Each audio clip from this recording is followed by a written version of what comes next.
হযরত ওমর রাদিয়াল্লাহু তাআলা আনহুর কাছে এক লোক গেছে সন্তানের ব্যাপারে অভিযোগ দিতে। অভিযোগ হলো সন্তান ওই পিতার হক আদায় করে না।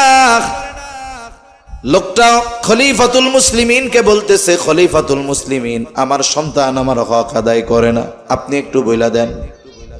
হযরত ওমর রাদিয়াল্লাহু তাআলা আনহু ছেলেটাকে বললেন, কি ব্যাপার, তুমি তোমার পিতার হক আদায় করো না কেন?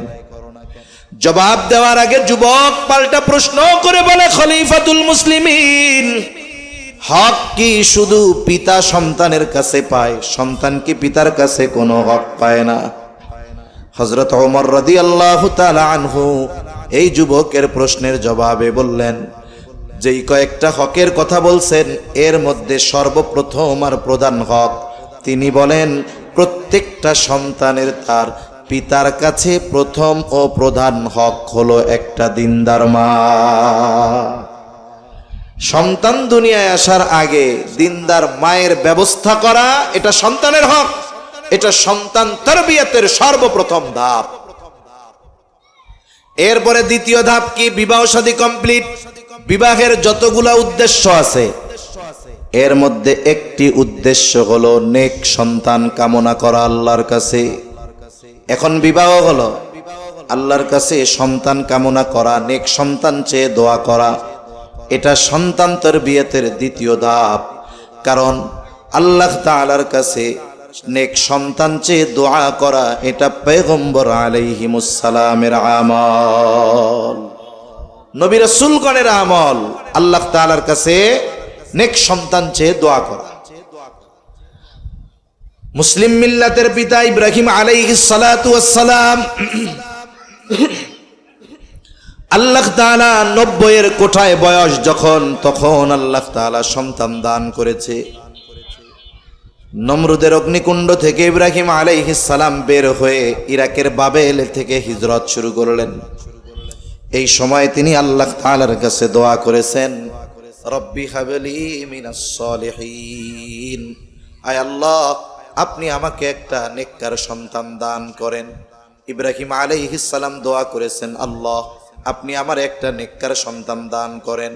আল্লাহ তাআলা ইব্রাহিম আলাইহিস সালামের এই দোয়া কবুল করেছেন।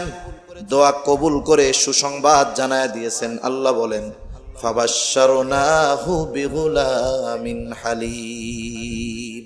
আল্লাহ বলেন, ফাবাশশারনাহু, আমি তাকে সুসংবাদ দিলাম, বিগুলামিন হালিম, একজন সহনশীল সন্তানের। তাহলে আল্লাহ তাআলা সুসংবাদ দিলেন কি? যে একজন সহনশীল সন্তানের সুসংবাদ আমি তাকে দান করলাম। আর যদি ঝামেলা হয়, মাইক বাদ দিয়া মুখ দিয়া কই আপনারা আগায় আসেন, সমস্যা নাই, আমি বলতে পারবো মুখ দিয়া। ফাবাশশারনাহু বিগুলামিন হালিম, এইখানে মুফাসসিরিনে কেরাম কয়েকটা কথা বলছে, একটু খেয়াল করি। ইব্রাহিম আলাইহিস সালাম আল্লাহর কাছে দোয়া করেছে ছেলে সন্তান চেয়ে। কি সন্তান চাইছে? ছেলে সন্তান। এজন্য নেক সন্তান চাওয়ার সাথে সাথে ছেলে সন্তান চাওয়া, এটাও ইব্রাহিম আলাইহিস সালামের আমল। তবে ছেলে সন্তান চাবার পর যদি আল্লাহ মেয়ে সন্তান দেয়, বলেন তো রাগ হওয়া যাবে নাকি? জোরে বলেন, রাগ হওয়া যাবে। কারণ ছেলে হবে না মেয়ে হবে এটা দুনিয়ার কেউ জানে না, যিনি জানেন তিনি কে? আল্লাহ তাআলা বলেন, ইয়াহাবু লিমান ইয়াশাউ ইনাসা ওয়া ইয়াহাবু লিমান ইয়াশাউ যুকুর আও ইউযাউযুহুম যুকরানা ওয়া ইনাসা ওয়া ইয়াজআলু মান ইয়াশাউ আকীমা। আল্লাহ তাআলা যাকে চান তাকে মেয়ে দেন, আল্লাহ তাআলা যাকে চান তাকে ছেলে সন্তান দেন, আল্লাহ তাআলা যাকে চান তাকে ছেলে মেয়ে উভয়টা দেন। আবার আল্লাহ তাআলা যাকে চান তাকে আকিম বানায় রাখেন, বন্দা বানায় রাখেন, কিছুই হয় না তার। তাহলে ইব্রাহিম আলাইহিস সালাম ছেলে সন্তান চেয়েছে, আমরাও দোয়া করব। তবে আল্লাহ যদি মেয়ে দেয় রাগ হওয়া যাবে না। আল্লাহ তাআলা সুসংবাদ দিলেন একজন হালিম সন্তানের। হালিম সহনশীল। মুফাসসিরিনে কেরাম বলেন, হালিম সহনশীলতা হলো এমন এক গুণ, বলে অনেকগুলো ভালো গুণের সমন্বয়ে একটা গুণ হলো সহনশীলতা। যেই লোক সহনশীল ব্যক্তি, এর মধ্যে সবর, শকর, ইতাআত, আনুগত্যতা, সব ধরনের ভালো গুণ তার মধ্যে পাওয়া যায়। এ লোকটা সহনশীল। আল্লাহ তাআলা ইব্রাহিম আলাইহিস সালামের দোয়া কবুল করেছেন, এক সন্তান চেয়ে দোয়া করেছে, আল্লাহ একজন সহনশীল সন্তান দিয়েছে। এই সন্তান কতটা আনুগত্যশীল, এই সন্তান কতটা সহনশীল, আল্লাহ তাআলা এটা আবার পরে প্র্যাকটিক্যাল পরীক্ষার মাধ্যমে দেখায়া দিছে। এই সন্তান যখন বাবার সাথে চলার উপযুক্ত হয়, আল্লাহ তাআলা বলেন ফালাম্মা বালাগা মাআহুস সা'য়া ক্বালা ইয়া বুনাইয়া ইন্নী আরা ফিল মানাম আন্নী আযবাহুকা ফানজুর মাযা তারা। আল্লাহ তাআলা কয়, যখন ওই সন্তান বাবার সাথে চলার উপযুক্ত হয়েছে, আল্লাহ তাআলা ইব্রাহিম আলাইহিস সালামকে স্বপ্নে দেখাইলেন তিনি তার সন্তানরে জবাই করে। বলে সাধারণ মানুষের স্বপ্ন আর নবীদের স্বপ্ন এক নয়, নবীদের স্বপ্ন হলো ওহী। তার মানে নবীজি স্বপ্নে দেখছে ইব্রাহিম আলাইহিস সালাম সন্তানকে জবাই করতেছে, এটা সাধারণ স্বপ্ন নয়, বরং এই স্বপ্নের মাধ্যমে সন্তানকে জবাই করার আদেশ দিয়েছেন কে? আদেশ প্রাপ্ত হয়েছেন জবাই দেওয়ার জন্য। এবার তিনি সন্তানকে আইসা এই স্বপ্নের কথা শুনাইতেছেন। সন্তানকে এসে বলে, ইয়া বুনাইয়া ইন্নী আরা ফিল মানাম আন্নী আযবাহুকা, হে আমার সন্তান, আমি স্বপ্নে দেখলাম তোমারে জবাই করতেছি, এই ব্যাপারে তুমি কি কও? সন্তানও জানে আমার বাবার স্বপ্ন সাধারণ মানুষের স্বপ্নের মতো না, আমার বাবা যে স্বপ্ন দেখছে এটা আল্লাহর পক্ষ থেকে আদেশ। এখন কথা হলো, আল্লাহর আদেশই যদি হয় জবাই করা, তাইলে ইব্রাহিম আলাইহিস সালাম কেন সন্তানের কাছে গিয়া সন্তানের মতামত জানতে চায়? আদেশ করছে, উনি বাস্তবায়ন করবে, এটাই তো কাজ। সন্তানরে গিয়া জিজ্ঞাসা করার দরকার কি? জিজ্ঞাসা করার উদ্দেশ্য হলো তিনি সন্তানের মনোভাব জানতে চায় আল্লাহর এই আদেশের ব্যাপারে। সে আল্লাহর এই কঠিন আদেশের ব্যাপারে আনুগত্যশীল কিনা এটা পরীক্ষা করতে চায়। সন্তান যদি তখন বলতো, আব্বু ৮৬ বছর বয়সে আল্লাহ আমারে দান করছে, এখন আপনি আবার আমারে জবাই করতে চান, এটা কোনো কাম হইল নাকি? এই কথা সন্তান বলে কিনা এটা পরীক্ষা করতে চায় পয়গম্বর ইব্রাহিম আলাইহিস সালাম। কিন্তু বাবের বেটা সন্তান, নবীর ছেলে নবী হবে, জবাবটা ওইরকম। ইব্রাহিম আলাইহিস সালাম বলে, ফানজুর মাযা তারা, এই ব্যাপারে তুমি কি বলো? আর সন্তান বলে, ইয়া আবাতি ফাআল মা তুমার সাতাজিদুনি ইনশাআল্লাহু মিনাস সাবিরিন। সন্তান বলে, পিতা আপনি যেই ব্যাপারে আল্লাহর পক্ষ থেকে আদেশ প্রাপ্ত হয়েছেন আপনি সেটা পালন করেন, তার মানে আপনি জবাই করে দেন, পেরেশানি করেন না, চিন্তা করেন না। সাতাজিদুনি, আশা করা যায় আপনি আমাকে ধৈর্যশীলদের অন্তর্ভুক্ত পাবে। আপনি পেরেশানি করেন না, আল্লাহ কইছে আপনারা জবাই করতে, আপনি কাজ করে ফেলা। একটু চিন্তা করে দেখেন তো, অনেক অভিভাবকের অভিযোগ আমাদের সবারই কম বেশি আছে যে আমাদের সন্তানেরা কথা শোনে না। ইসমাইল আলাইহিস সালাম যেই বয়সে বলতেছে, আব্বা আল্লাহ আপনাকে যেটা আদেশ করেছে আপনি সেটা করেন, আর ওই বয়সে আমাদের সন্তানগুলারে দাঁড়াইতে কইলে বসে, বসতে কইলে শুয়া পড়ে, যা কই ডাইনে কইলে বামে যায়, উত্তরে কইলে দক্ষিণে যায়, ঠিক কিনা কোন? অথচ ওই সন্তানের অবস্থা কি? সে বাবার যখন প্রস্তাব দিছে আল্লাহর পক্ষ থেকে নির্দেশ, জবাই হওয়ার জন্য তৈরি হয়ে গেছে। ইব্রাহিম আলাইহিস সালামের সন্তান পিতার কথায় জবাই হইতে ছুরির তলে যাইতে প্রস্তুত। আমাদের সন্তান কথায় কথা শুনে না, বসতে কইলে দাঁড়ায় থাকে, দাঁড়াইতে বললে বসে থাকে। এই যে শুনে না কেন, বলে ইব্রাহিম আলাইহিস সালামের দুআর অন্যতম ফসল হলো ইসমাইল আলাইহিস সালাম। এখন আমরা আমাদের সন্তানদের জন্য দুনিয়ায় সন্তান আসার আগে কয়দিন আল্লাহর কাছে বলছি, আয় আল্লাহ রব্বি হাবলি মিনাস সালিহিন, রব আমার একটা নেককার সন্তান দেন, কয়দিন বলছি? এ বিষয়ে আমাদের নিজেদেরকে নিজেরা জিজ্ঞাসা করতে হবে। তার মানে পিতার দোয়ার প্রভাব সন্তানের জীবনের উপরে পড়ে, কথা বোঝা গেছে? এজন্য সন্তানের জন্য দোয়া করা এটা সন্তান তারবিয়াতের অন্যতম একটি অংশ। সন্তান দুনিয়ায় আসার আগে বেশি বেশি দোয়া করা, দুনিয়ায় আসার পরেও সন্তানের জন্য দোয়া করা। কারণ আমভাবে একটা দোয়া আল্লাহ তাআলা আমাদের শিখিয়ে দিয়েছেন, বিবাহিত হোক অবিবাহিত হোক, সন্তান থাকুক আর না থাকুক, যেমনই হোক সব সময় এই দোয়া করা আল্লাহ তাআলা শিখিয়ে দেন। রব্বানা হাব লানা মিন আজওয়াজিনা ওয়া যুররিয়াতিনা কুররাতা আ'য়ুনিন ওয়াজআলনা লিল মুত্তাকিনা ইমামা। আল্লাহ তাআলা দোয়া শিখিয়ে দিয়েছে, রব আপনি আমাকে এমন স্ত্রী সন্তান দান করেন যেগুলো আমার চক্ষু শীতলের কারণ হবে, মুত্তাকিনদের ইমাম আমাদের বানায় দেন। সব সময় এই দোয়া করা। তবে স্পেশাল ভাবে যাদের সন্তান নাই, আল্লাহ তাআলার কাছে ইব্রাহিম আলাইহিস সালামের ওই আমল রব্বি হাবলি মিনাস সলিহিন বারবার করা। আবার অনেকের ক্ষেত্রে এমন হয় বিবাহ হয়েছে কিন্তু আল্লাহ তাআলা সন্তান দেয় না, ডাক্তার দেখাইছে, সকল প্রকার পরীক্ষা নিরীক্ষা করেছে, দেশ বিদেশে সব জায়গায় ঘুরে ফিরে সকল ধরনের চিকিৎসা গ্রহণ করবার পর চিকিৎসকেরা জানায় দিয়েছে যে আপনাদের দুইজনের কোনো সমস্যা নাই, তবে সন্তান কেন হয় না এটা আমাদের জানা নাই। অনেকের ক্ষেত্রে এমন আছে না, আছে যে পরীক্ষা নিরীক্ষার পরে দেখা গেছে দুজনের কারোরই কোনো সমস্যা নাই কিন্তু সন্তান হয় না। এই সময় মানুষেরা আমাদের দেশে অধিকাংশ সময় দুই ভাগে ভাগ হয়ে যায়।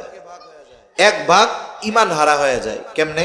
যখন কোনো চিকিৎসকের কাজ হয় না তখন মানুষ এসে বুদ্ধি দেয়, শুনো অমুক এলাকায় এক ফকির আছে, আচ্ছা বলে ওই ফকিরের কাছে গেলে পোলাপান হয়ে যাইব। ওই ফকিরের কাছে গেছে, ফকির গিয়া কইছে 13 ঘাটের পানি আনবা, 14 গাছের বড়ই গাছের পাতা আনবা, এই আনবা সেই আনবা, অমুক জায়গায় এতগুলো দরবারে মানত করবা, তাইলে তোমার পোলাপান হইতে পারে। এখন কি করলো সে? আল্লাহর ক্ষমতাকে বিশ্বাস বাদ দিয়ে ফকিরের ক্ষমতাকে বিশ্বাস করলো, আল্লাহর নামে মানত বাদ দিয়ে পীরের নামে, মাজারের নামে, কবরের নামে মানত করলো। আছে না নাই?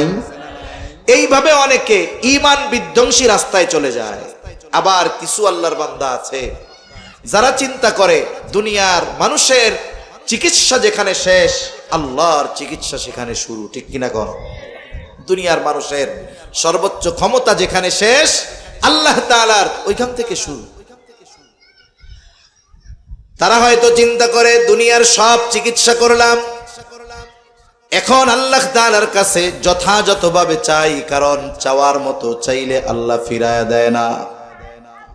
দুইজনে নিয়ত করছে টাকা পয়সা তো অনেক খরচ করলাম, এইবার বাইতুল্লাহ জিয়ারতে চলে যাই।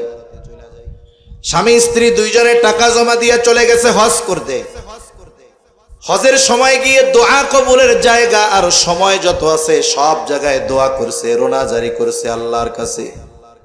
আরাফার ময়দানে গিয়ে দোয়া করছে, জাবালে রহমতে দোয়া করছে, মিনা মুজদালিফা সব জায়গায় দোয়া। একেবারে একাগ্রতা একনিষ্ঠতার সাথে আল্লাহর কাছে সন্তান চেয়েছে। কারণ আরাফার দিনের দোয়ার ব্যাপারে নবীজি বলেন, খায়রুদ দুআই দুআউ ইয়াউমিল আরাফা, আরাফার দিনের দোয়া হলো সর্বোত্তম দোয়া। আরাফার দিনে দোয়া করছে, দোয়া কবুল হয়ে গেছে। এমন লোকের খবর জানা আছে, ওই লোক সন্তান নাই, হজে গেছে, স্বামী স্ত্রী দুইজন, হজ থেকে ফিরে আসছে, বছর ঘুরতে পারে নাই, আল্লাহ তাআলা উভয়ের কোল জুড়ে চক্ষু শীতল করনেওয়ালা সন্তান দান করেছে। আল্লাহর জন্য কি অসম্ভব? আল্লাহ চাইলে সন্তান দিতে পারেন কি পারেন না? জোরে বলেন, পারেন কি পারেন না? পারে। হযরত জাকারিয়া আলাইহিস সালাম নিজেও বৃদ্ধ হয়ে গেছে, স্ত্রীও বন্ধা, মোটামুটি উনি সুনিশ্চিত যে আমাদের আর কোনো সন্তান হবে না, নিশ্চিত হয়ে গেছে। তবে জাকারিয়া আলাইহিস সালাম মারিয়াম আলাইহিস সালামের এক দৃশ্য দেখে আল্লাহর কাছে দোয়া করছে। মারিয়াম আলাইহিস সালাম, ওনার বাবা ছিল ইমরান, উনি ছিলেন বাইতুল মুকাদ্দাসের ইমাম। মারিয়াম আলাইহিস সালাম যখন গর্ভে, মারিয়াম আলাইহিস সালামের মা দোয়া করছে যে আয় আল্লাহ, আমার এই গর্ভে যেই সন্তান, এটাকে আমি আপনার জন্য উৎসর্গ করলাম। তার মানে এই সন্তান দুনিয়া আসার পর এরে আপনার জন্য আমি দিয়া দিব, বিবাহ শাদী করবে না, সংসার টংসার করবে না, একেবারে আপনার ঘর বাইতুল মুকাদ্দাসের খেদমতের জন্য উৎসর্গ করে দিলাম। মুফাসসিরিনে কেরাম বলেন ওই সময় বাইতুল মুকাদ্দাসের সেবক হিসাবে, খাদেম হিসাবে কোনো মেয়েকে গ্রহণ করা হতো না। কিন্তু মারিয়াম আলাইহিস সালামের মা তো নিয়ত করছে যে আমার এই সন্তানকে আমি আপনার ঘরের জন্য উৎসর্গ করে দিলাম, আপনার জন্য উৎসর্গ করে দিলাম। তার মানে মারিয়াম আলাইহিস সালামের মা মুখ দিয়ে নয় বরং কৌশলে আল্লাহ তাআলার কাছে ছেলে চেয়েছে। কারণ উনিও জানে বাইতুল মুকাদ্দাসে কোনো নারীকে রাখা হবে না, রাখা তো হবে ছেলে।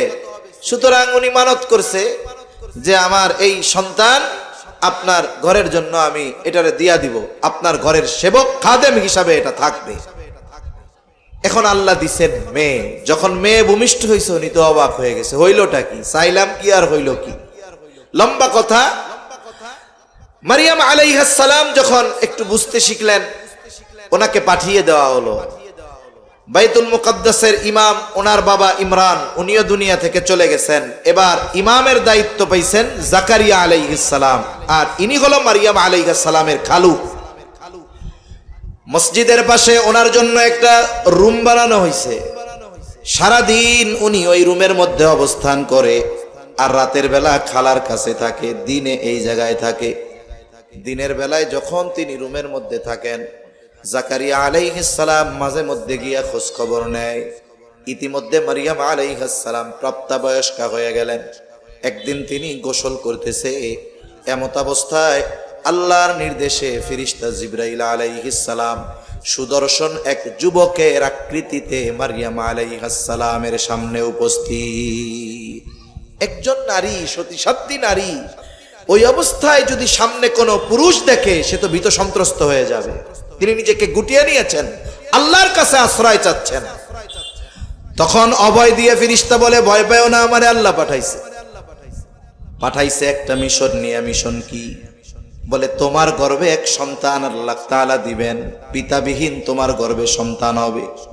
মারিয়াম আলাইহিস সালাম বলেন, কেমনে এটা? আমারে তো কেউ স্পর্শ করে নাই।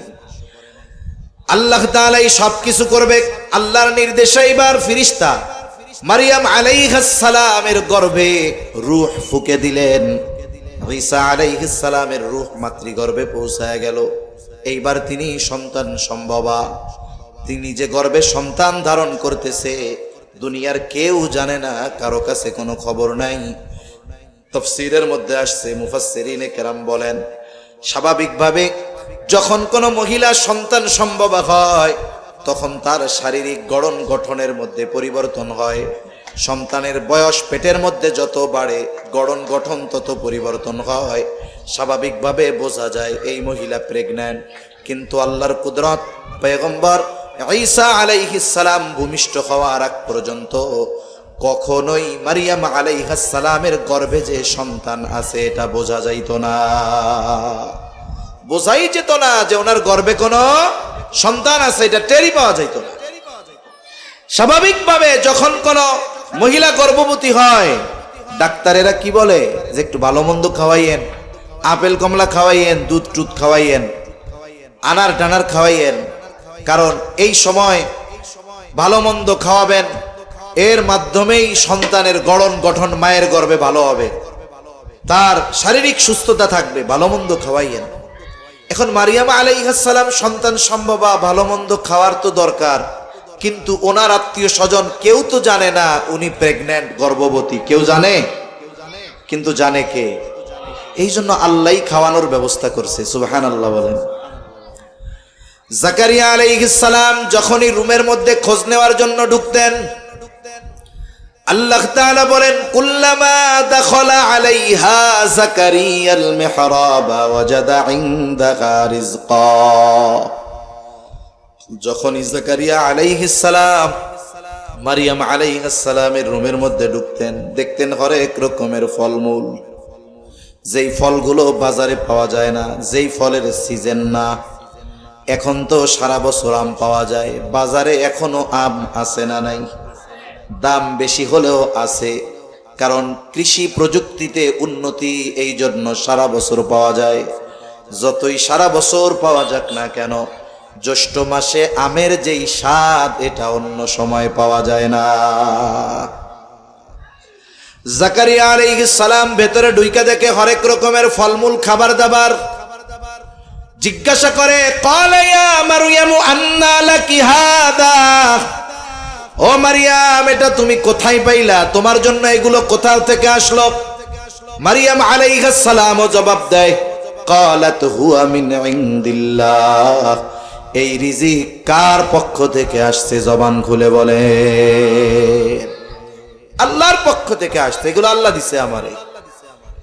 জাকারিয়া আলাইহিস সালাম পয়গম্বর, ঈমানের ক্ষেত্রে সর্বোচ্চ অবস্থানে স্থান তাদের।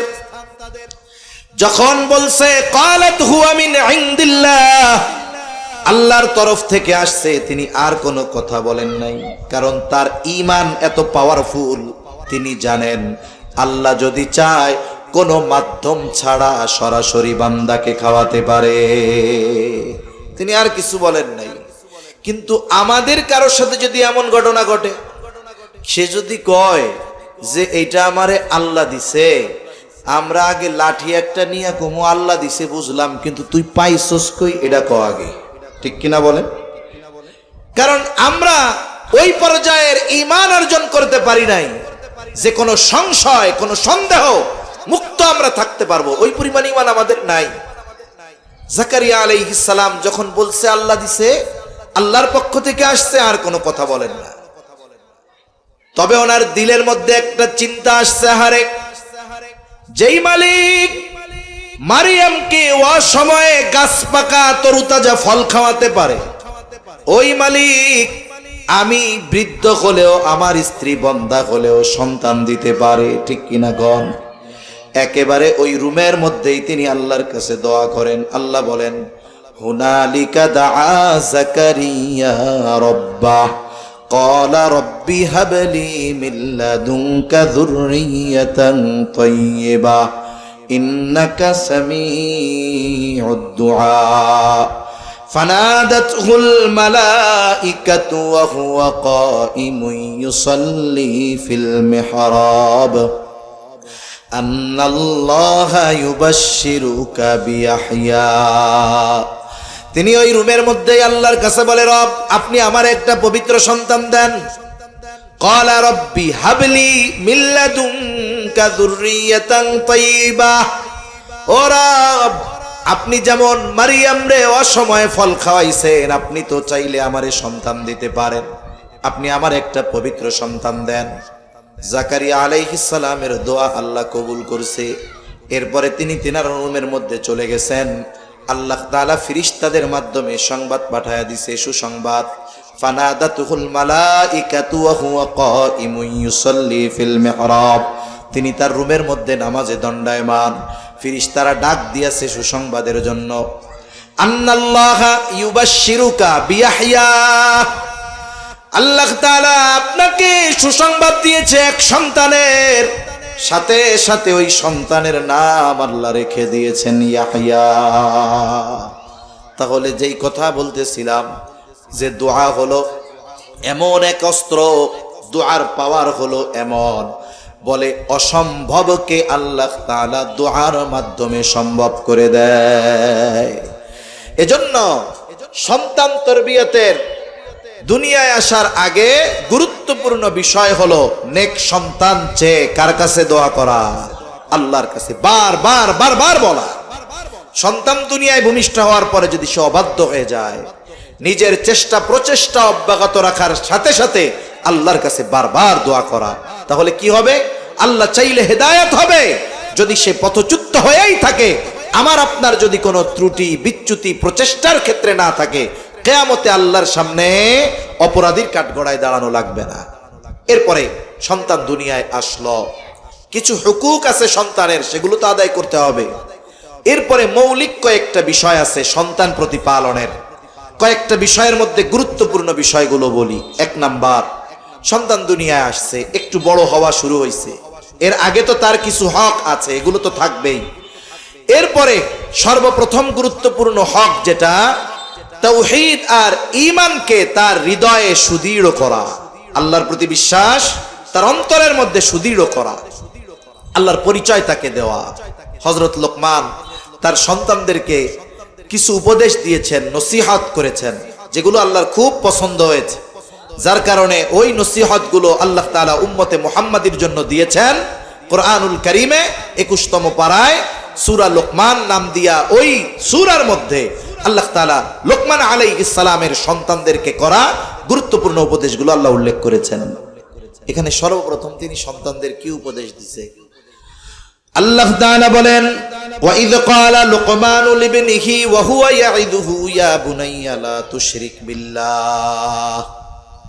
হযরত লোকমান তার সন্তানরে ওয়াজ করতেছে, ইয়া বুনাইয়া লা তুশরিক বিল্লাহ, হে আমার বৎস তুমি আল্লাহর সাথে শিরিক কইরো না। ইন্নাশ শিরকা লাযুলমুন আযীম, শিরিক হলো মহা জুলুম, মহা অন্যায়। এইখানে মূলত তিনি আল্লাহর সাথে তার সন্তানের পরিচয় ঘটায় দিচ্ছেন, আল্লাহরকে পরিচয় করায় দিচ্ছেন, একত্ববাদের সাথে পরিচয় করায় দিচ্ছেন। এজন্য আমরাও সন্তানদের অন্তরে শিশুকাল থেকেই ঈমানের বীজ বপন করব। ছোট মানুষ 4-5 বছর বয়স, ও ঈমানের কি বুঝবে? বলে কিছু না বুঝুক, অনেক সময় ছোটবেলা আছে, অনেক পড়া আমরা মুখস্থ করেছি না বুঝা, করছি না? কিন্তু বুঝছি কখন? 3 বছর পর। তখন ওই আগের পড়াটা কাজে লাগছে। ওই সময় যারা চিন্তা করছে দার কিছু বুঝি না, মুখস্থ কইরা পইরা লাভ কি, ওরা পরে গিয়ে পস্তাইছে, ঠিক কিনা? এজন্য ছোট থাকতেই বাচ্চার অন্তরে ঈমানের বীজ বপন করব। বলে কেমনে? বলে বারবার আল্লাহর পরিচয় তার সামনে তুলে ধরেন। আপনার গল্পের আলোকে আপনি আল্লাহর পরিচয় তার সামনে তুলে ধরেন। আল্লাহ রহমান, আল্লাহ রহিম, আল্লাহ গফুর, আল্লাহ আমাদের খালেক, আল্লাহ আমাদের রিজিক দেয়। গোটা পৃথিবীর যত সৃষ্টি আছে সব সৃষ্টিকে আল্লাহ রিজিক দেয়। বলে এই যে আমরা যা খাই, যদিও দেখো তোমার আব্বু কিনে আনছে, কিন্তু এই রিজিকের ব্যবস্থা মূলত যিনি করেছেন তিনি কে? এই কথাগুলো বারবার বলার মাধ্যমে তার আত্মবিশ্বাস তৈরি হবে যে পৃথিবীর সব কিছু আল্লাহ সৃষ্টি করেছে, আমারে আল্লাহ সৃষ্টি করেছে, আমার খাবার আল্লাহ দেয়, সব কিছুর ব্যবস্থাপনা আল্লাহ তাআলা করে। কোনো কিছু চাওয়ার ক্ষেত্রে তাকে শেখাবেন, এটা আমার কাছে চাওয়ার আগে আল্লাহর কাছে চাও, তাইলে আল্লাহ হয়তো ব্যবস্থা করে দিবে। এইভাবে আল্লাহর পরিচয় বারবার তার সামনে তুলে ধরা। তারপরে কোনো কিছু করবে ইনশাআল্লাহ বলানোতে অভ্যস্ত করা। তারপরে ভালো কিছু পাইলে আলহামদুলিল্লাহ বলায় অভ্যস্ত করা। এইভাবে একটা সময় ছোট বাচ্চার আল্লাহর সাথে পরিচয় হয়ে যাবে। কেন? বলে ছোট মানুষ একবার যা দিলে ধারণ করে ওইটা সহজে মুছে না। বলে শিশুকালের শিক্ষা হলো পাথরে খোদাই করার মতো। এই শিশু মনন থাকে কাদার মতো নরম। এই কাদার মতো নরম দিলে যেটাকে গেঁথে দেওয়া হয় ওটাই লেগে থাকে। আমাদের অঞ্চলগুলোতে, গ্রামে বিশেষ করে, মাটির অনেক পাত্র পাওয়া যায়, প্লেট, গ্লাস, অনেক কিছু এখনো পাওয়া যায়। যারা বানায় এদের বলে কুমার। এদের কি বলে? কুমার বলে। এখন কুমার বানাইতে পারবে কখন? বলে মাটি যখন নরম থাকবে তখন। কুমার যত অভিজ্ঞ হোক, যদি শক্ত মাটি আইনা দিয়া কই যে তুই একটা গ্লাস বানা, ও বানাইতে পারবে? পারবে না। মাটিও নরম লাগবে আর ওই কাজ জানাও লাগবে। এই মাটি নরম যখন থাকে, কুমার কি করে? মাটিটা একটা চাকার উপরে ঘুরায়, চাকা ঘুরে, আর ওই নরম মাটিকে কুমার তার হাতের নৈপুণ্যতা দিয়ে একই মাটি, কিছু মাটি দিয়ে প্লেট বানায়, কিছু দিয়ে গ্লাস বানায়, কিছু দিয়ে জগ বানায়, কিছু দিয়ে ফুলের টব বানায়। বানায় কি বানায় না? বানাইতে পারে কেন? বলে মাটি নরম আছে, এই জন্য যেমন খুশি তেমন বানাতে পারতেছে। অনুরূপভাবে শিশু মনন ওই রকম। আপনি আমি যদি গল্পে গল্পে তাকে আল্লাহর পরিচয় শেখাই, তাহলে আল্লাহর পরিচয়ের বীজ তার অন্তরে বপন হবে। দুনিয়াতেও বীজ যত ভালো হোক, মাটি যদি শক্ত হয়, উপরে রেখে দিলে ওইটাই ফসল হয় না। এই জন্য শিশু মননে ঈমানের শিক্ষা গল্পের মাধ্যমে আস্তে আস্তে ঢুকায়া দিতে হবে।